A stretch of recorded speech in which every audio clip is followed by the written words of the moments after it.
আমার নাম মোহাম্মদ কামরুজ্জামান মিয়া। আমার ঠিকানা সিরাজগঞ্জ তারাস। আমার দুই চোখেই সমস্যা ছিল, আপনার ছানি পড়েছিল। আমি 2 মাস আগে ডাইন চোখে টাইফোকাল লেন্স আমি পরিয়েছি। আমি চোখে দেখতাম না, 5 হাত দূরেও আমি দেখতাম না, আমার খুব কষ্ট হতো। আলহামদুলিল্লাহ লেন্স পরানোর পরে আমার মনে হচ্ছে যে দুনিয়াটা জকজকা হয়ে গেছে। এটা আমি অপারেশনটা করিয়েছি হলো রেটিনা গ্লুকোমা সেন্টারের ডাক্তার স্যার হইল আরিফ হায়াত খান পাঠান স্যার।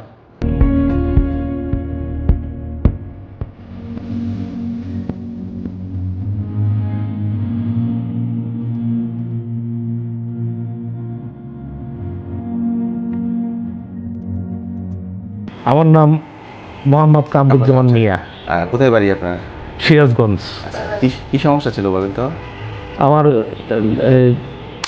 ছানি পড়ছিল 2 চোখেই। আচ্ছা, পরে আমরা অপারেশন করে দিছি। অপারেশন ডাইনটা করছি 2 মাস আগে, বামটা করছি গত 13 তারিখে। কেমন দেখতেছেন? আলহামদুলিল্লাহ, আমার মনে হচ্ছে স্যার যে দুনিয়া একবারে চকচকা হয়ে গেছে। বামেতে ভালোই দেখতেছেন? জি, বামটা স্যার আলহামদুলিল্লাহ দেখলেনই না, আমি 5 রাত আগেও দেখলাম না। এখন আমার অপারেশনের পরে 24 ঘন্টা পর থেকেই মনে হইতেছে যে দুনিয়াটা একবারে চকচকা হয়ে গেছে।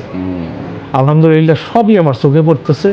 আমি খুবই খুশি, শুকরিয়া আল্লাহ পাকের কাছে, লাখ লাখ শুকরিয়া। আমরাও খুশি। আপনার চোখে ছানি পড়ছিল, আমরা আধুনিক উপায়ে ইনজেকশন ছাড়া, ব্যান্ডেজ ছাড়া, সেলাই ছাড়া, কাটাছিড়া ছাড়া আধুনিক একটা লেন্স লাগাই দিচ্ছি, যে লেন্সটাতে দূরে এবং কাছে সবই দেখা যায়। জি জি, এবং আপনার চোখে খুব ভালো লেন্সটা বসছে এবং আপনি খুব ভালো দেখতেছেন ইনশাল্লাহ।